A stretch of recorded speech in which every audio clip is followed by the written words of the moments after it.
On this episode, we smoke the Blanco 9 Lancero 7x38 Oscuro Corojo Nicaraguan Powerhouse.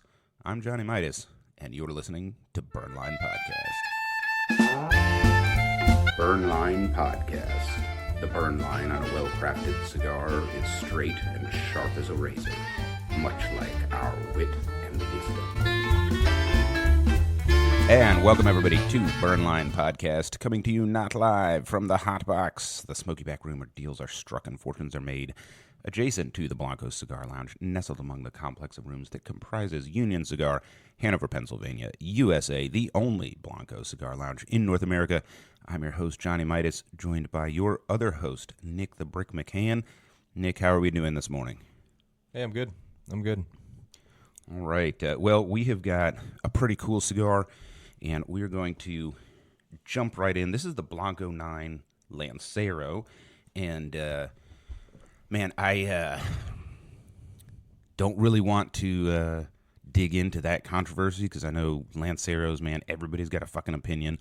But if we're going to smoke Lanceros, like, this is the place to do it, right? Because we're in a cigar lounge. There is no ceiling fan overhead. Yep. We've got a controlled environment. And we're going to talk a little bit more about Lanceros and why you should smoke them, in my opinion, but also where you shouldn't. Yeah. Right? So Blanco 9 Lancero. This is a 7x38. The wrapper is Oscuro Corojo from Nicaragua. The binder is Jalapa, which is also Nicaraguan. The fillers are Nicaraguan triple ligero. It's all ligero. Nice. I expect this to struggle with the burn and have amazing flavor and also probably knock me on my ass. Yep. Right? Yep. So when we talked about parts of the tobacco plant, we mentioned like ligero is the most delicious and flavorful and the hardest to burn. Most potent, too. Most potent, Yep. definitely.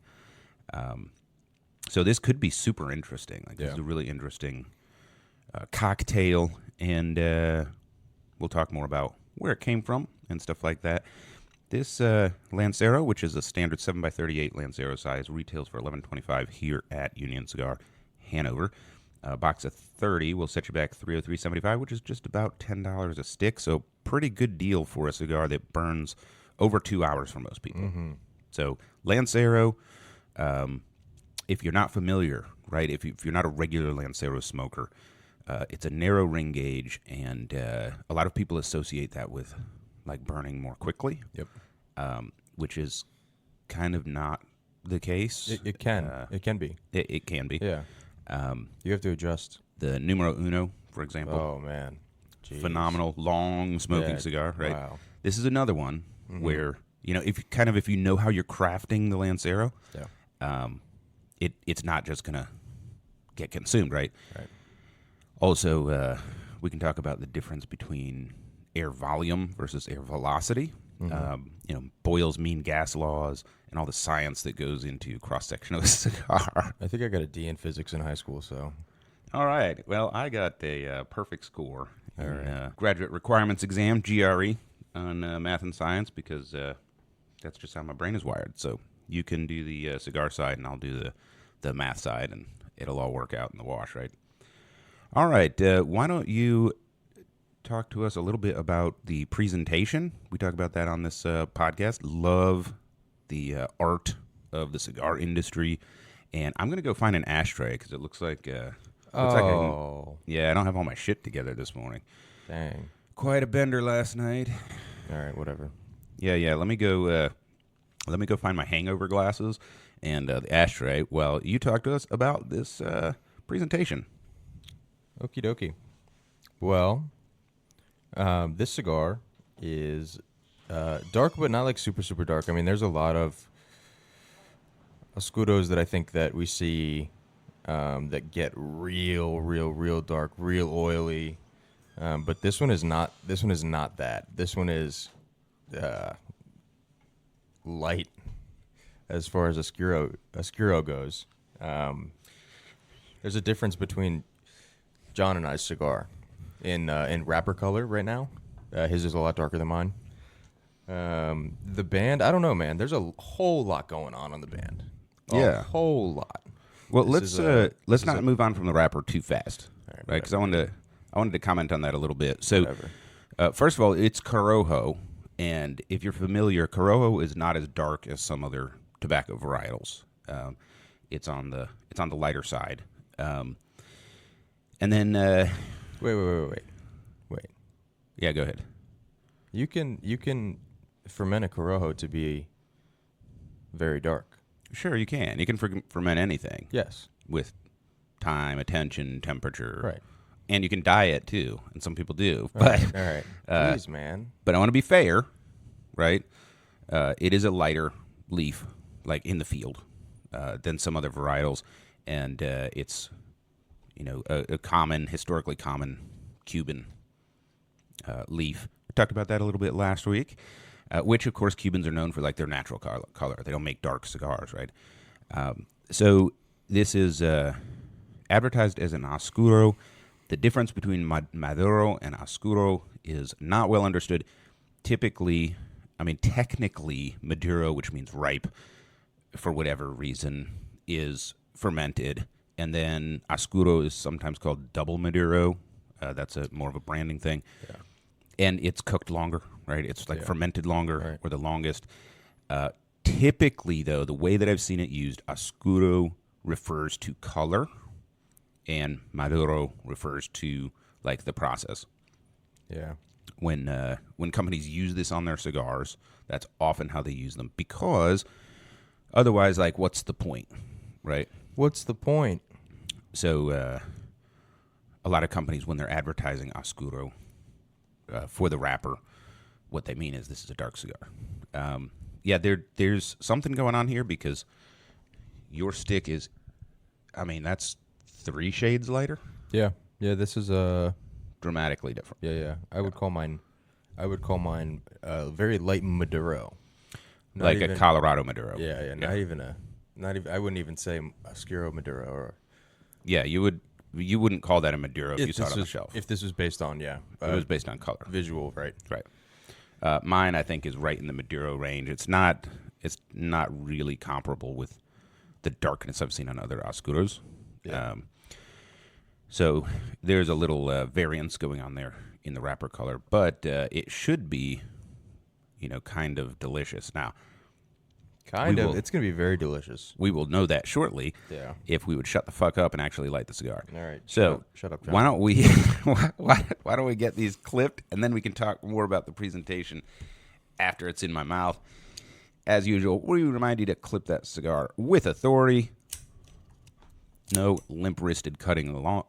Nick, you gotta work on your timing, bro. It's like we do it at the same time, not like clip. Such a contrarian. So now we're just tapping out the extra tobacco on the back of our hand. Love this. Which is markedly less than a bigger age cigar. Yeah, for real. And we're going to light these cigars. I am using, is this not the most Johnny Midas lighter that you've ever seen? It's got a cross. I'm getting cross vibes from this. Yes, this is a Rocky Patel product. It is white, like enamel, with a rose gold like cross on the front with the Rocky logo in the middle. Yep. And it has got this super cool soft flame with a single jet that keeps the soft flame lit. So it's kind of the best of both worlds. It keeps the soft flame ablaze. Yes. It's harder to blow out. Now, it'll blow out outdoors, but a regular soft flame will blow out under the fucking ceiling fan, Yeah. So look at this, though. Look how it's toasting. That's amazing. Sarcastic son of a bitch. And as always, we remind you to gently toast your cigar. Toasted, not roasted. The official lighting brought to you by nobody. Yet. Hashtag not sponsored at all. And I'm just taking my first couple of puffs, and that has got me wanting to come back for more. You're zoning, man. You're putting you on a different planet right now. I'm pretty sure you could get high off of this cigar. It's a good cigar. It's a great cigar. Hashtag don't inhale. Yeah, so this is definitely full-bodied. What a baller. Mr. Blanco, you've done it again. So this is interesting. I'm obviously getting some of that traditional Nicaraguan earth and spice flavor. Really like that. And and then I've got like sweet chocolatey notes in there as well. Chocolate. Are you done talking about the wrapper? Because I want to talk about this logo. Yeah. So still on presentation. I can't keep talking. I got to actually smoke something first. I'm down. So we've got the band on it, right? Yeah. And yeah, it's really fucking busy, man. I don't know what's going on here. Crazy. Yeah. This is a Jackson Pollock. Yeah. So it is black and silver. It's got a shield, a coat of arms. It's got like 6 medallions, 3 on each side, which have additional logos. It's got Blanco and Nine. Blanco in black relief on a silver foil ribbon, and then 9 in silver foil on a black background. It says Esteli, Nicaragua. And then there are like these yellow, gold yellow like flame things coming out from behind. Yep. Look at the box. Yeah. What's it's like going tribal. on? That's like you remember back in like the late 90s when morons were getting like these tribal quote unquote tattoos. Oh yeah. You remember that? Yeah. That's what it looks like. Yeah, I mean it just looks like a bunch of deer antlers. Kind of, yeah. That looks like a tribal flame thing going on. It is super busy. I didn't even notice the leaves on the bottom. Yeah.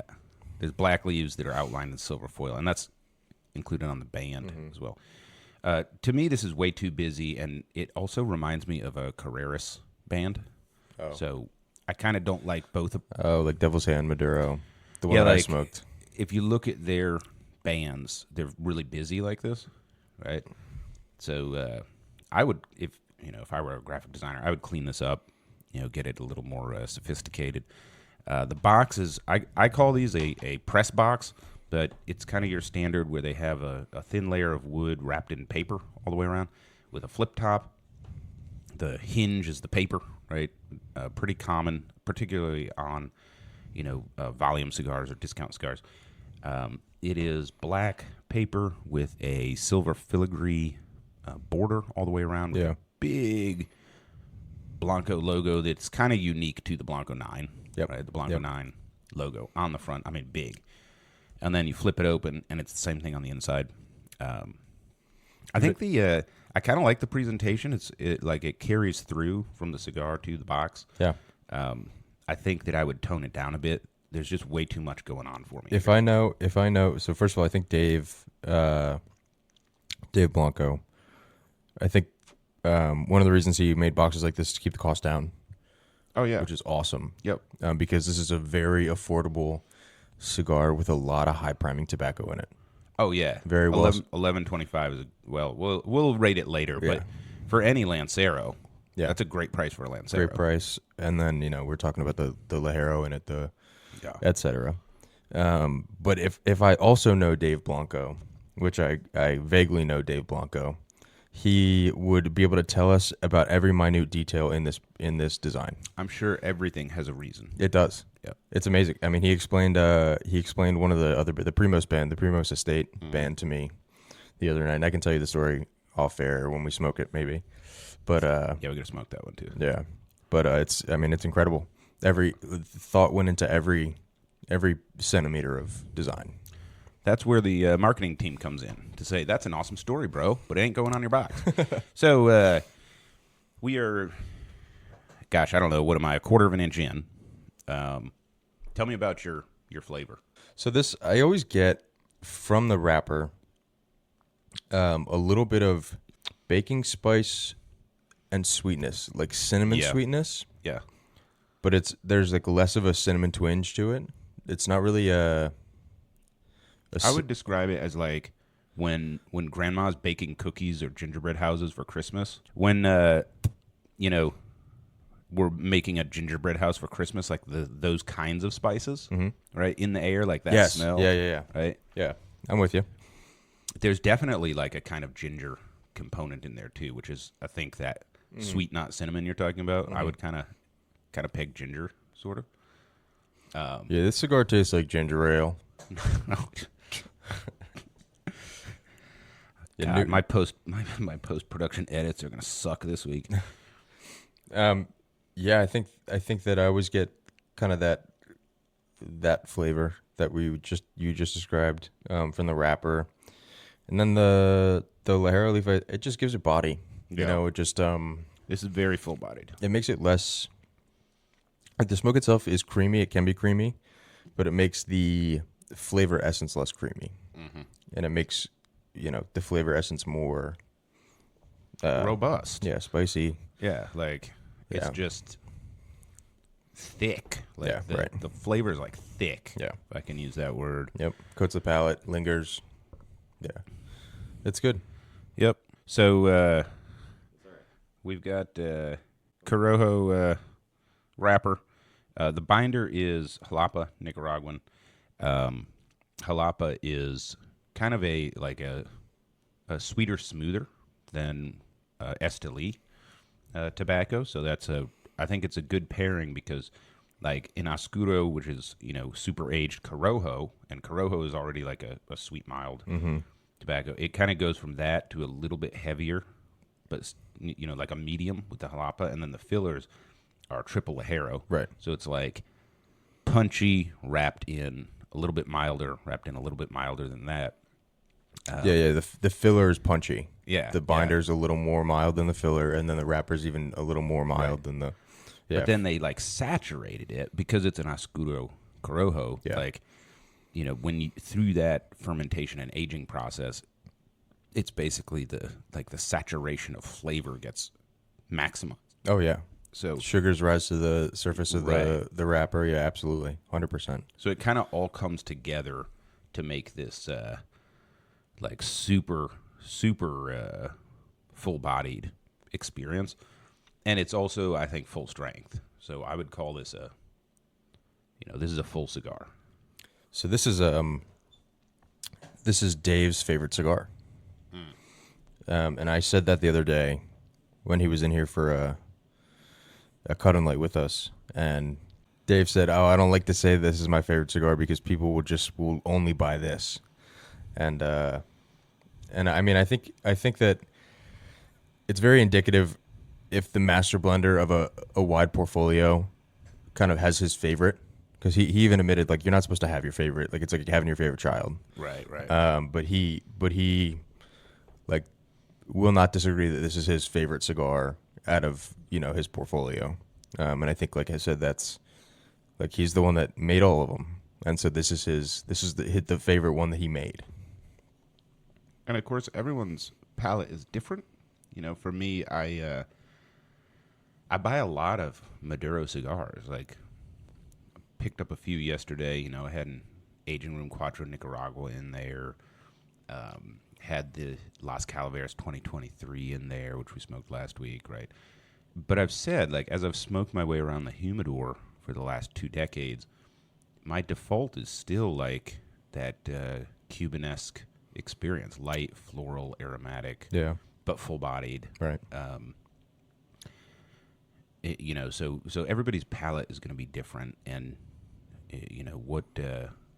what you like or whatever is unique to you, which is, I think, one of the great things about our hobby is, contrasting it to golf, right? Golf, there is an objective score and ability. No matter how much you enjoy it, you might still suck. With cigar smoking, there's a subjective element. Your palate is your palate. Right. And, for me, I've mentioned on the show a lot, back pressure is a big component of my cigar smoking enjoyment, right? Like, if I can avoid smoking anything larger than a 54, I will, right? So in this case, we have a couple of unique elements, I think, that come together. The first is it's a strong cigar, right? So if you're not into strong cigars, well, might not be for you. And the other is we're smoking the Lancero. Now, obviously, this comes in several vitolas, but we are smoking the Lancero for a reason. We'll talk about that, a little bit as we move forward. But the Lancero turns up the flavor and intensity. It really does. It also has that higher back pressure. Yep. Right. So I really enjoy Lanceros in the right context and setting. Yeah. Right. I think it tones down strength a little bit too. I think so. Yeah. Like I'd be inclined to say that this cigar, the same blend in a bigger ring gauge, is going to be stronger than this one in terms of nicotine and strength. Right. It turns up the flavor and turns down the strength, so to speak. The smaller gauges do. Yep. Yeah. Yep. All right, so that's what we're smoking, the Blanco 9 in the Lancero Vitola, and we are going to talk a little bit about seed varietals. So we talked about this last week, and we kind of didn't get finished, so I'm going to wrap this education up for you guys. You know, speaking of Corojo, which, you know, this is wrapped in, we had mentioned that Corojo originated in Cuba. Today it's grown in Honduras and western Kentucky and other places. In this case, it's Nicaraguan Corojo, right? Is that the one that means native seed? No. Or is it Criollo? That's Criollo. Okay. Yeah. So kind of what happened with the Corojo we talked about last week. You know, the wrappers are kind of famous for having significant spice levels. But I would say that when you're talking about the spice level on a Corojo, you're not talking about cayenne pepper, right? Yeah. Or even black pepper, right? You're talking about that like baking spice portfolio. Yeah. So yes, it has got like a spicy, like cinnamon or ginger spice to it, but it has a lot more than that going on. Yeah. Which is why this can be a really popular wrapper among people that dig cigars. My absolute favorite. Yeah. And then, of course, Corojo was susceptible to disease, still is, and they got kind of wrecked. I think it was blue mold or something in the 90s. And so it was hybridized into the Habano 2000 with another Cuban tobacco that was much hardier but had less flavor. Right. So that's Corojo, and that's what's wrapping our smoky treat today. But we had talked about Connecticut broadleaf last week. Mm-hmm. And so broadleaf is like a short tobacco plant, usually historically used as filler or binder. Recently, the leaves out of Connecticut and especially Pennsylvania have evolved into some of the best cigar tobacco on the planet. Yeah. And using broadleaf as a wrapper is now a real thing. Oh, my gosh. In the United States, at least, some really significant sticks are wrapped this way. And strong, right? So the Tabernacle, for example. Mm-hmm. It's Connecticut broadleaf. Connecticut broadleaf. Yep. Maduro. Jacob's Ladder Southern Draw is Pennsylvania broadleaf. Yep. Blanco Liga. Yep. Exclusiva Maduro is Pennsylvania broadleaf. Yep. I want to say Liga number 9 is Connecticut broadleaf. Mm-hmm. But yeah, you're absolutely right. They've gained popularity. Yeah. As much as strong Maduro wrapper. Yeah. Very, very popular among some high end. You know, like these are good cigars that are people's go to smokes. And Francisco said something really interesting about the broadleaf is that he's been blending a lot in the filler. Yeah. He said he never liked it as a wrapper. Yep. But he actually has found that he works better with it in the filler, which is very interesting. So a lot of DBL cigars have PA broadleaf in the filler tobaccos. And from what I've heard, it burns very well. Yeah. So that might be a contributing factor. And the broadleaf, particularly from Connecticut and Pennsylvania, is kind of famous for dark chocolate, a little bit of maple, a little bit of spice. I think the Dominican broadleaf is spicier. But Dominican broadleaf? Yes. Wow. Yeah, I know, right? And then how it grows is interesting because it's a shorter plant. Like, you can't mix it in because it doesn't get sun. But massive leaves. Yeah, massive leaves. Yeah. It's short and fat. Yep. Yeah.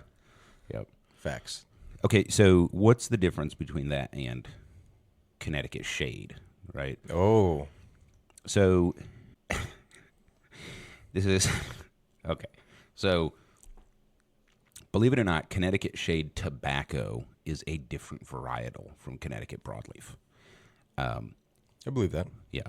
Most people, most companies, when I've heard them say Connecticut shade, if you hunt down what they bought, may or may not be Connecticut shade varietal, may or may not be grown in the Connecticut River Valley, Right.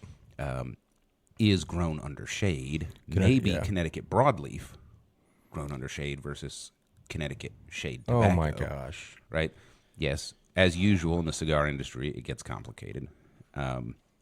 So what happened was Sumatra and Cuban leaf, both of which obtained way before the embargo. I mean, this is over 100 years old.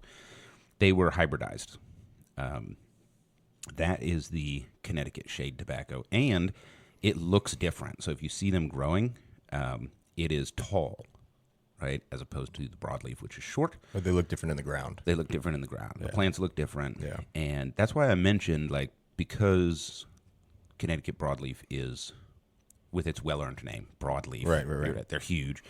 Because it's short and squat, you can't grow these tobacco plants side by side because the shade actually blocks out the sun from the broadleaf. And they're not. I don't know why you would grow them that way. Yeah. A lot of the shade plants are grown under muslin, protected from the sun. Like cheesecloth kind of stuff. Yeah, cheesecloth. So, and then blocking the sun creates a thinner, more elastic leaf. And I think the shade wrapper is known for having that vegetal, bitter flavor.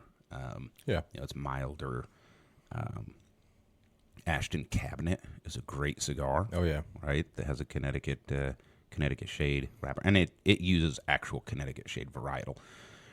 So yeah, this is another one where it gets complicated. Mm-hmm.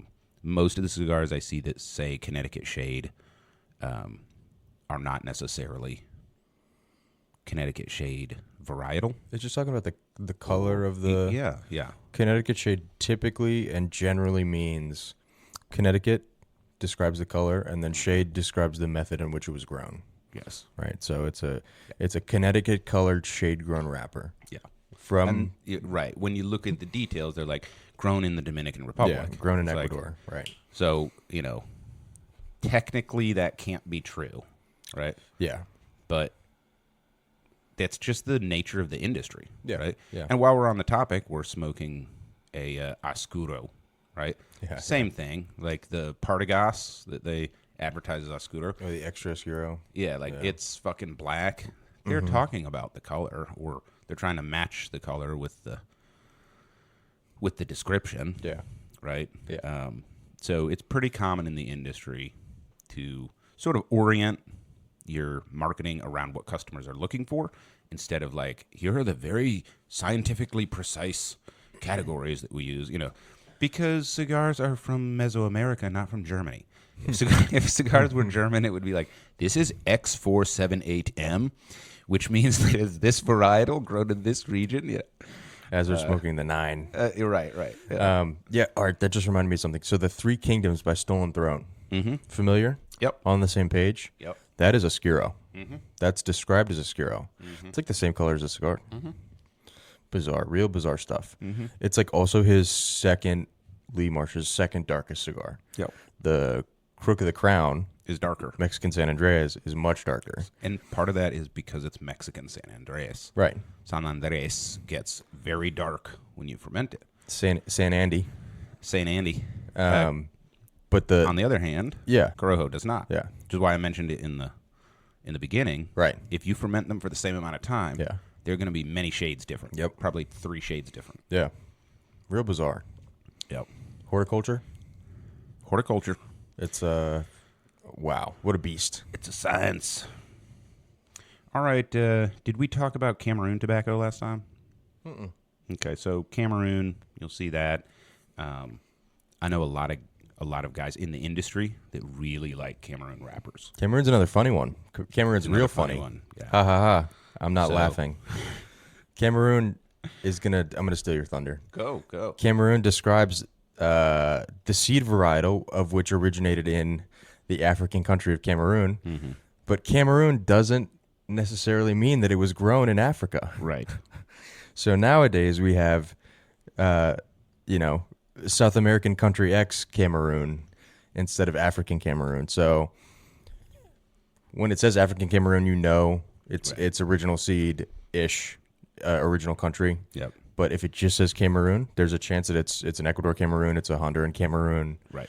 And sometimes they're advertised as like this is Honduran Cameroon. Right. Right. And so there's a huge. I mean, it's going to be a huge difference, right? We talked about the soil and the climate difference. We're going across the Atlantic Ocean.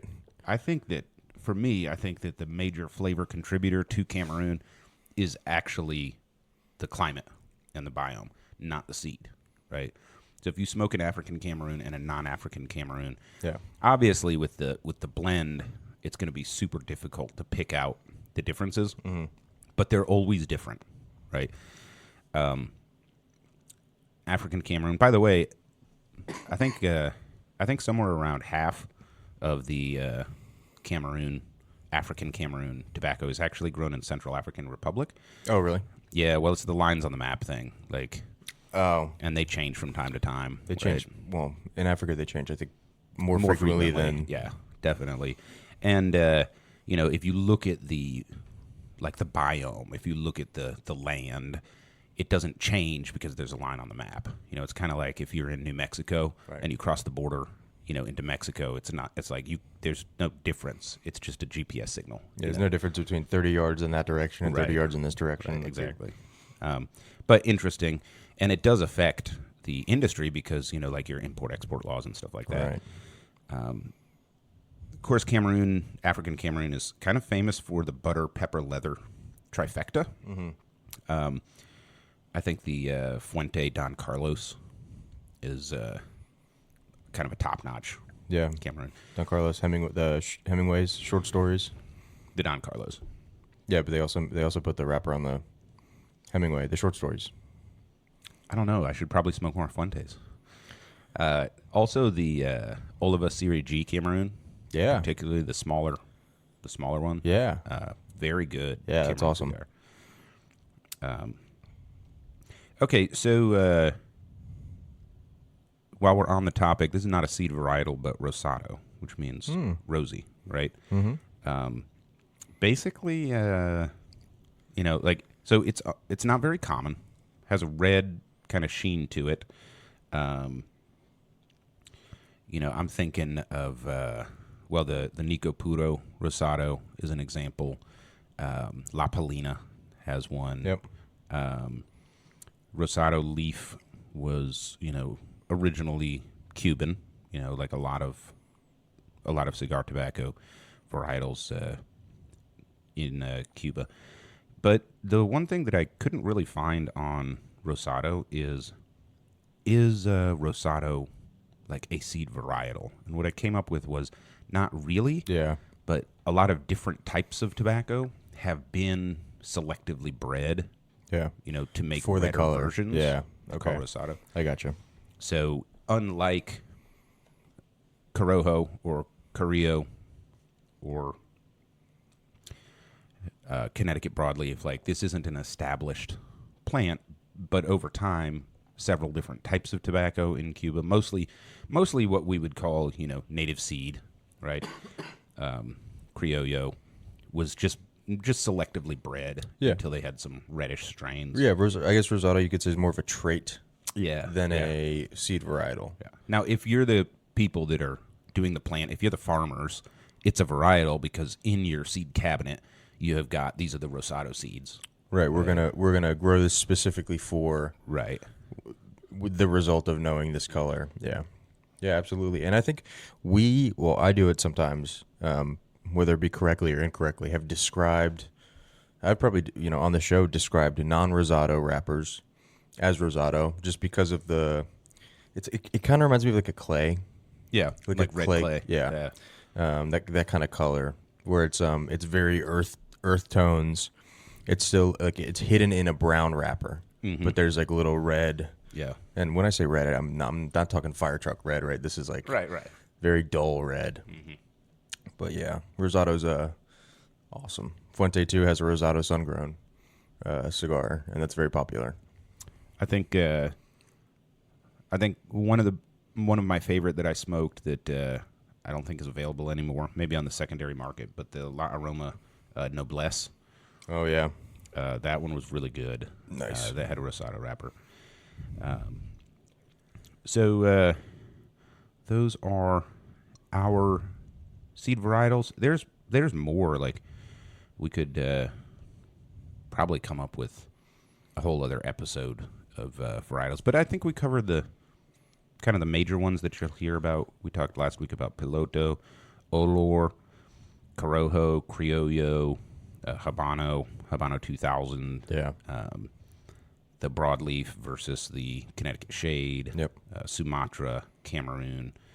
I mean, but there have to be thousands of different seed varietals with specific genetics. Yeah, and I think a lot of it comes down to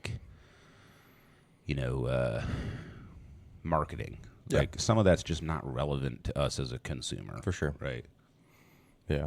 And then you have the two of us who are like, no, we want to know more. Mm-hmm. And they're like, sorry. Fucking nerds, get out of my... It doesn't fit into our advertising Right. scheme. Right. All right, so that is tobacco seed varietals. Hopefully you are a smarter and better educated cigar consumer, having heard all of that. And with that, I think it is time for the tobacconist tip of the week. Nick, take it away. And now your tobacconist tip of the week with Nicholas McCann. So the tobacconist tip of the week this week is about Lanceros and ring gauge. So we talked about it. We alluded to it a little earlier. But the Lancero, this 38 gauge in particular, has less filler tobacco than a 6x50 Toro or a 6x60 Gordo. And so when we are tasting the smoke, by the nature of the cigar, we are tasting more of the wrapper leaf than we are of the filler tobaccos. And this, that percentage question is thrown around. What percentage of flavors is from the from the wrapper? What percentage of flavors from the filler? The wrapper leaf basically gets to shine a lot brighter in a smaller gauge cigar. It's kind of the wrapper flavors toned down in bigger gauge cigars, and it's ramped up in smaller gauge cigars. So if you like a wrapper or you want to focus on trying a new wrapper or tasting a new wrapper, try it in a smaller gauge to see if there's a traits about it you notice or any differences between a bigger gauge. It's something that blenders do, I think, to highlight wrappers that they love. Mm-hmm. Yeah, I know a lot of the people that I know in the industry. The Corona and the Lancero are like their favorite smokes. Money, right? Absolutely. Now there's some history there. So in the old days, like pre-cigar boom up into the cigar boom, the Corona was the size that the blenders were making. Yep. And so to test the blends. Right. Yeah. So if you're smoking that, you're smoking like this is what they thought it was going to taste. Right. That's right. It's kind of shifted to Robusto now, hasn't it? It has, yeah. And even Toro. Right. I know some blenders that are like, we sell so many Toros, I just blend it as a Toro. Yeah. Right. But yeah, so it's gone up in size what the blenders are blending. But definitely like the saturation of flavor goes up. And I guess this is a good place to talk about like the whole Lancero controversy, right? Yeah. And the controversy, here's the broad strokes, is cigar retailers don't really like Lanceros because they don't sell well. Mm-hmm. And the only reason it's a controversy is most of the cigar snobs and aficionados and apasionados and whatever the hell you call yourself prefer Lanceros because of the flavor saturation. Yeah. Right? But then, why don't they sell well? And the answer is they're kind of like specific activity smokes. And what I mean by that is good luck smoking one outside. Right. Properly. Because properly. Because you could chooch on it, but it's... Yeah. What's the point of smoking a Lancero if you're just going to... chug it. Yeah, right, exactly. So because of the lack of surface area, it's harder to stay lit if you have any air currents, right? And then so to try to keep it lit, you're chugging on it, Yep. right? Which means it's burning hotter, and then you're wrecking the flavor. Yeah. And then you're still going to canoe. Like, Yeah. I don't think I've smoked a Lancero outside ever that didn't canoe a little bit. So it's kind of limited to a lounge. And even then, like, I've been in plenty of lounges. They have, like, a floor fan going. They have a ceiling fan going. They have an air filtration system going. There's a good little breeze going on there, and it can make it challenging, right? And then I do think there's an element, you know, for more casual cigar smokers. Like, when they look at it, it's more expensive. Lanceros are always more expensive. For less, they're like that little For thing. perceived, yes. Yeah. So the perceived value isn't there.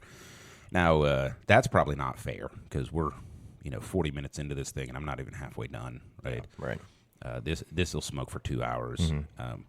I will say that this has let me smoke it too fast, right? Yeah. In contrast to the Numero Uno, it would not let you. It's amazing. Right. This one, if I want to chug it and fucking burn the house down, you can. I can. Yeah. Most Lanceros you can. Right. And so you do have to pay attention to what you're doing. Long, slow draws.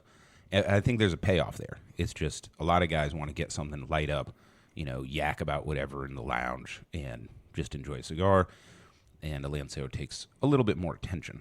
Right. Well, we talk about blends too that you have to pay attention to, or you should pay attention to, right? Mm-hmm. This is not we've said this is not a fishing cigar. This is not a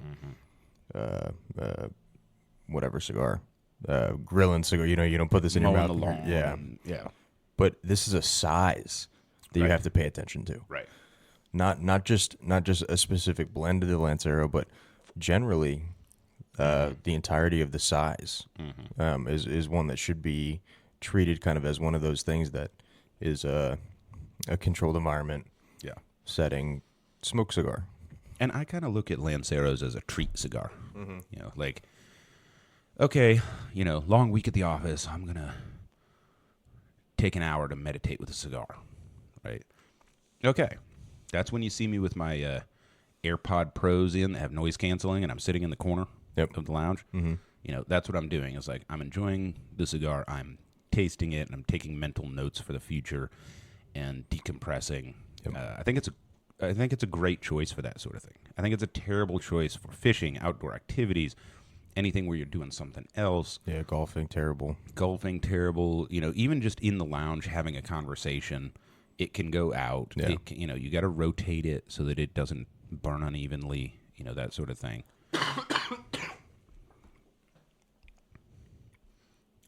So that's Lanceros, and I will tell you, I know some folks in the retail industry that are super passionate about this. They're like, I'm not buying a Lancero. I will buy every. No, you have to buy every facing because we're a big cigar company and you can't stock our stuff. And so you're gonna force this down my throat. Oh, yes, we're gonna all of that. The retailer manufacturer conversation. Yeah, the retailer manufacturer conversation. So that's why it's controversial. Obviously, if you own a store, you want to balance your stock, right? You got to have your high runners and you got to have your really special cigars that don't get bought as much. You got to watch your margins. You got to have your cash cows. All of that. We probably sell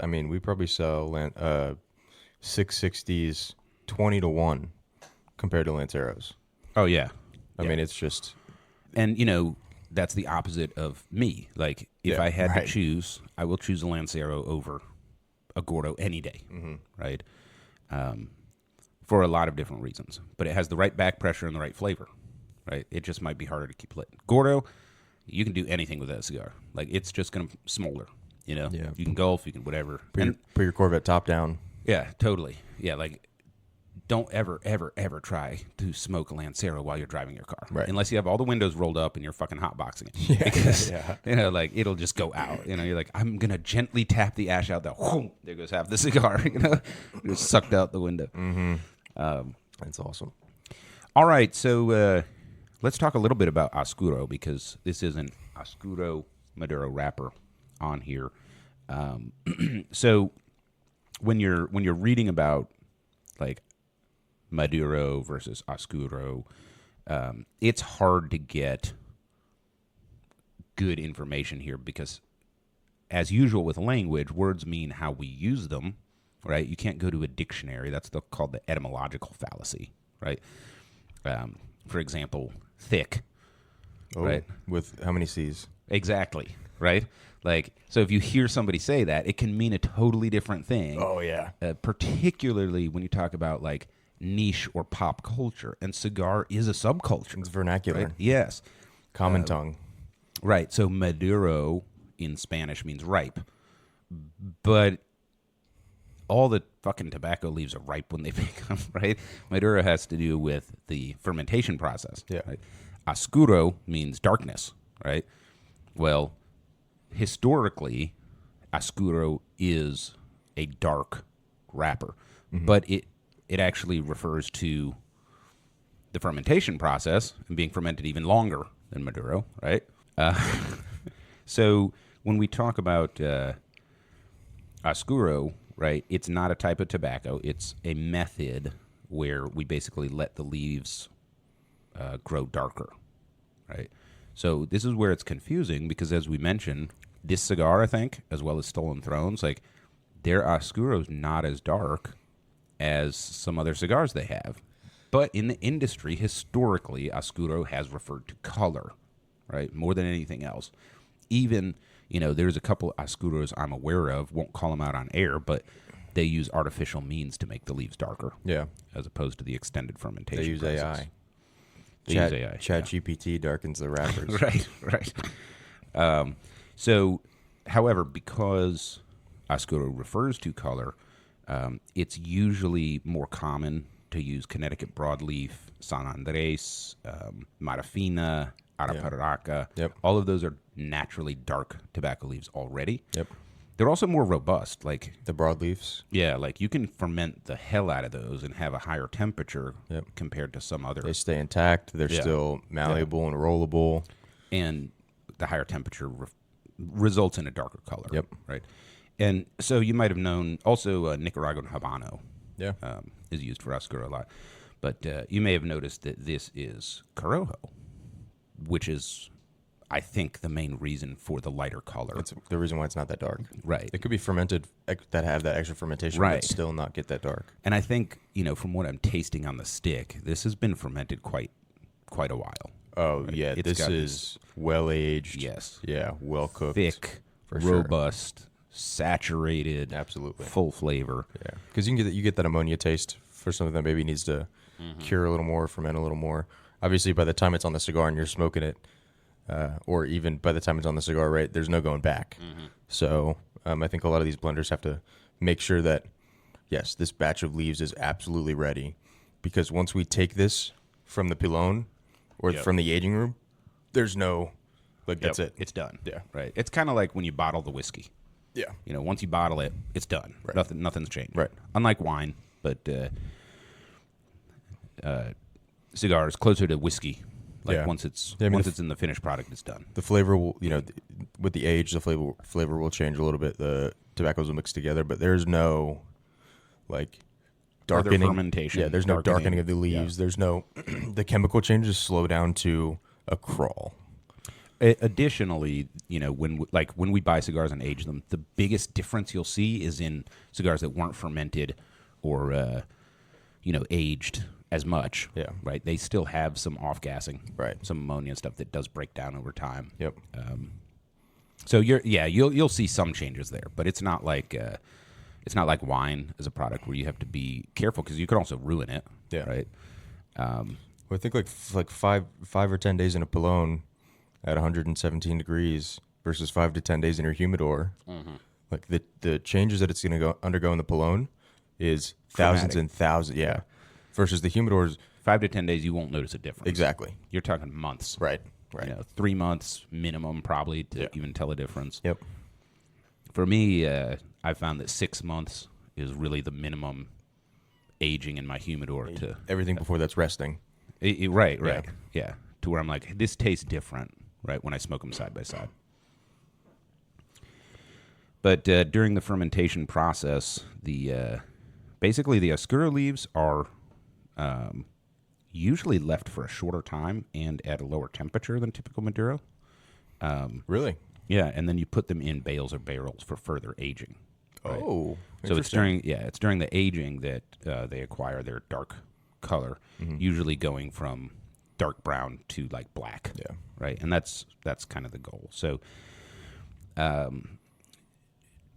the pilon part of it, the Oscuro, is typically less fermented than a Maduro, but then in the aging process afterwards, Right. It's longer time. Yeah. And that's the period where like it darkens up. So, That's so crazy. yeah.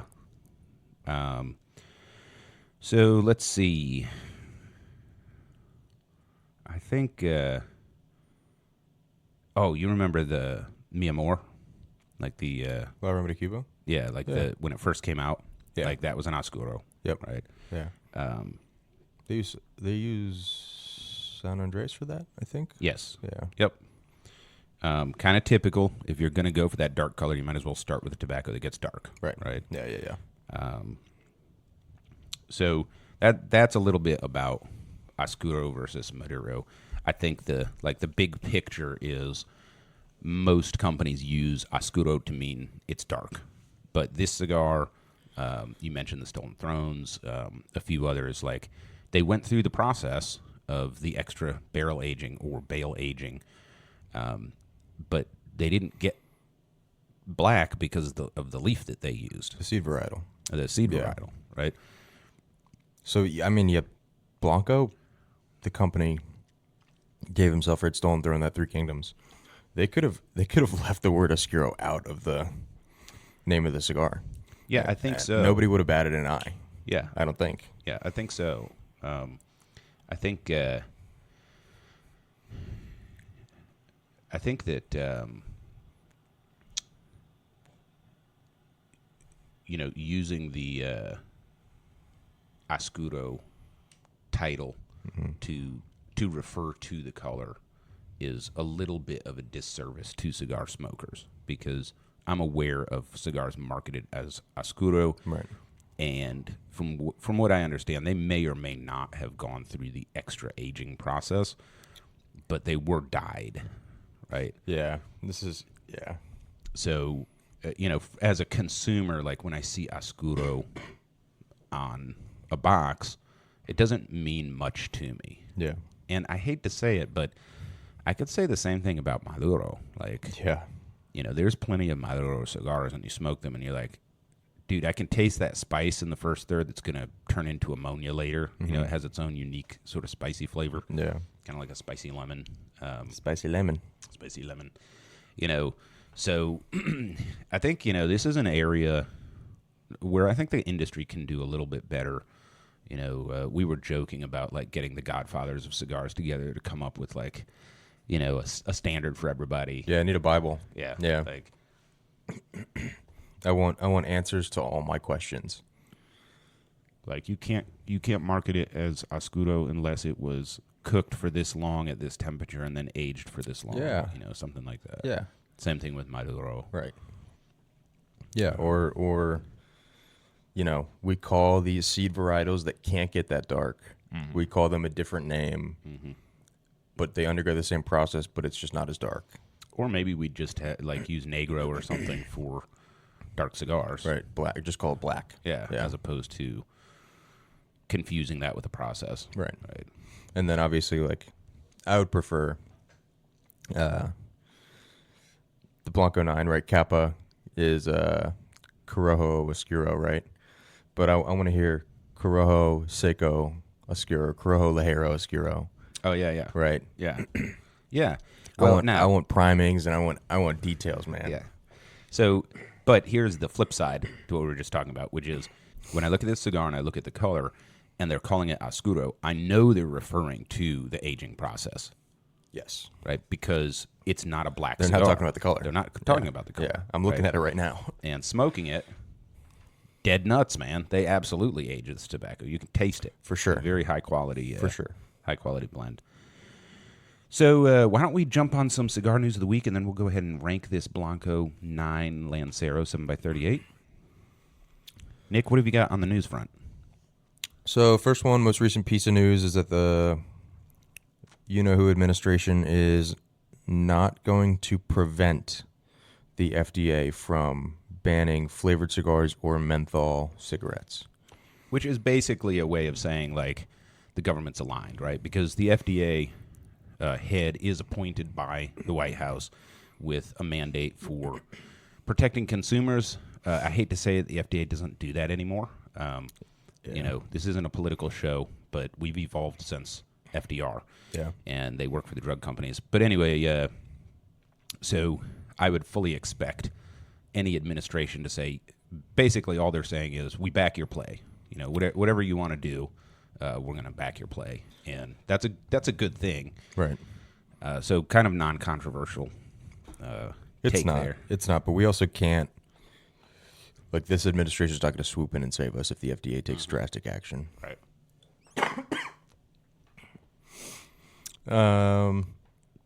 CAO Mortal Coil returning in August. Nice. What else did I have? The Asylum 11 ship. Asylum 11 ship there, big coffin boxes. Yeah. Yeah, that's gonna be. It's like got like an obsidian, Yeah. dark purple color to the box. It's awesome, and that skull is so symbolic. I like Asylum cigars, but Yeah.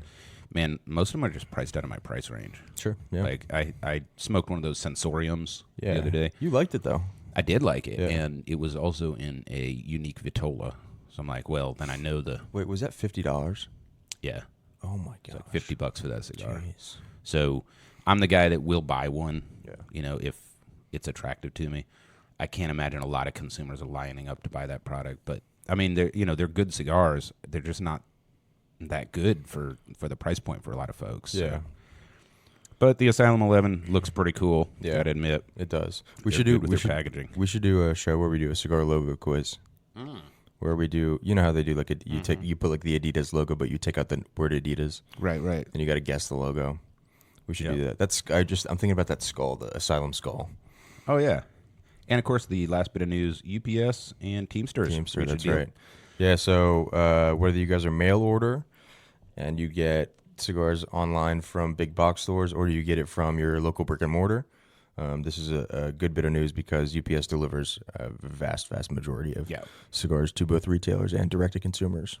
I mean, it was serious enough that like some distributors were contacting retail outlets, like, "Hey, there might be a problem." Right? Yeah, we got reached out to by a couple folks. Yeah, like there's not a backup plan.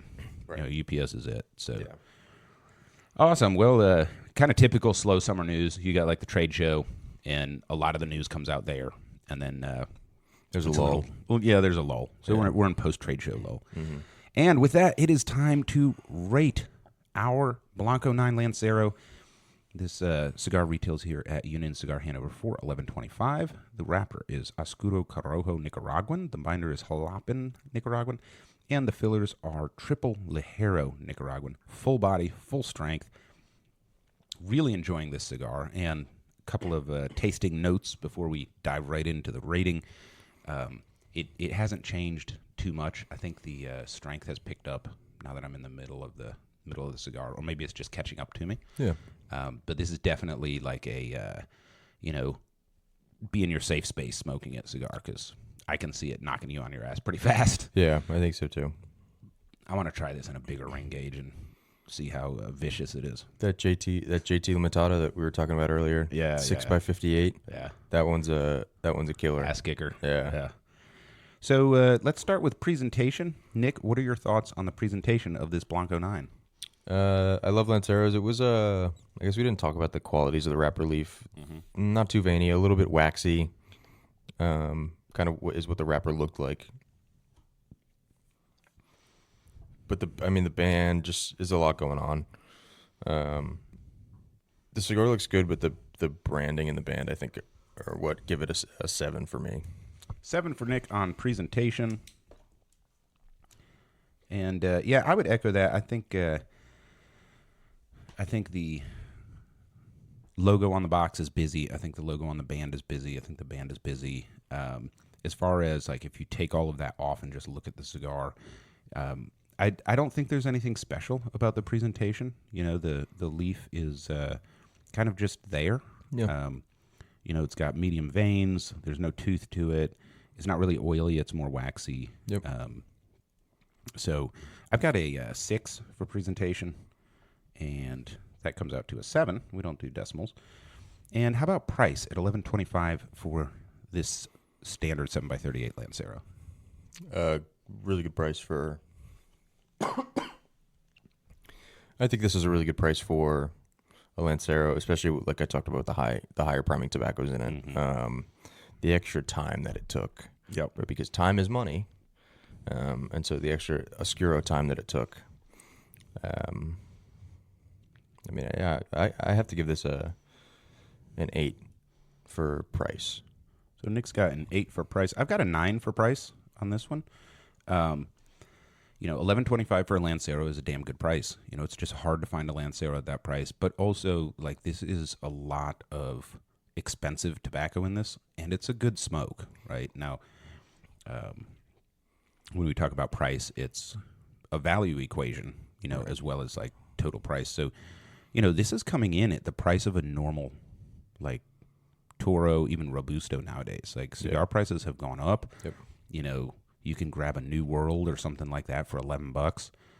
So at $11.25, I think this is a great price point. I give it a 9. And how about construction? Oh, mine's been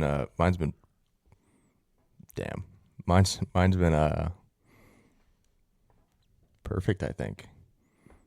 Perfect construction. All right. Yeah. So what does it get, a 10? Yeah. It gets a 10. Nick's got a 10. I've got a 9 for construction. I agree. This is very well constructed. The cap, which can be problematic on a Lancero because there's less surface area, perfectly capped. I clipped it. Now, granted, we do clip our cigars with authority, which results in a much better cut. Boom. Boom, done. Right? Make it happen. But it is not uncommon on a Lancero for me to have that flappy tail. Yep. That I'm tonguing the whole time. And then where can I pull this off that is not going to just unravel the whole wrapper? All of that bullshit. Yeah. Didn't have to worry about that. The burn. I mean, look at this burn line. And this is after I'm yakking, touching up my cigar. Very sharp. All of that. You've got a good one as well. Absolutely no construction draw issues, anything like that. I haven't touched mine once. Haven't touched yours once. Yeah. Now, part of that's a controlled environment, Mm-hmm. right? So this is a great test environment. The hot box back here, Yeah. right? This is a great environment to test the actual construction. Because if I was smoking this outdoors, it would kind of suck. But that's not a construction issue, right? Correct. It's an environment issue, Right. So well constructed cigar. Yeah, for sure. And then how about flavor, Nick? What's your thoughts on the flavor here? Flavor's been good. I got I've been getting this like weird metallic earth sweetness. Mm-hmm. Those are kind of the 3 words that I would use. But it's not like a bad metallic. No, I pegged magnesium, Yeah. and that's actually soil. It's like an earth mineral. Yeah, it's an earth mineral. Yep.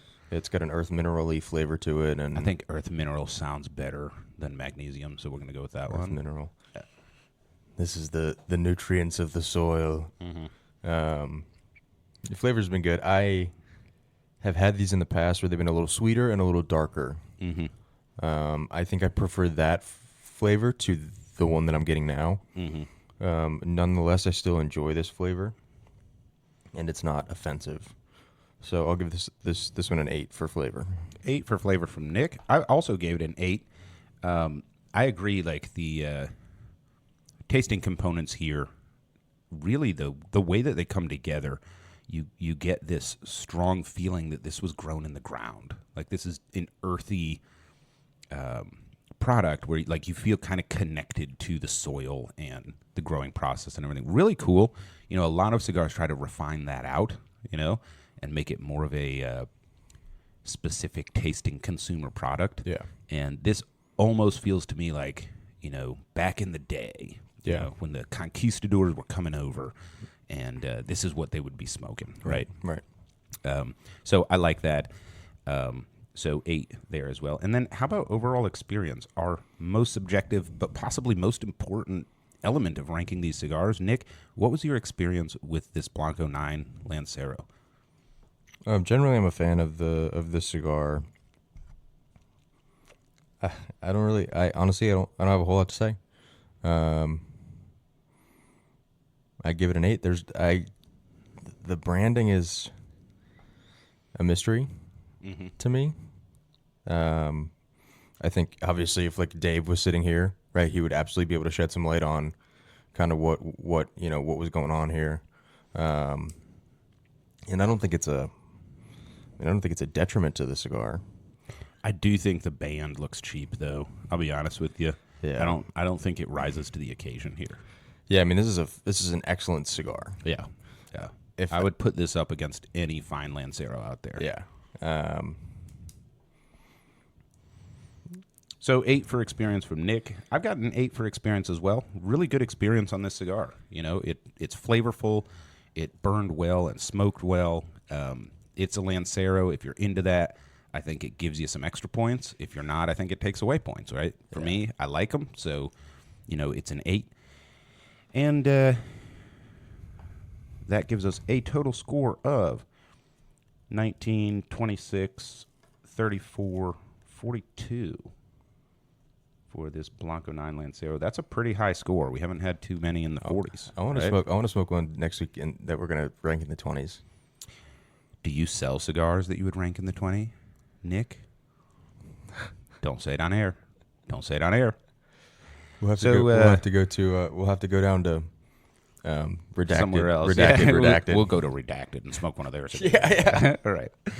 So, folks, that is the Blanco 9 Lancero. It's a 7x38 Oscuro Corojo with all Nicaraguan, triple Ligero filler.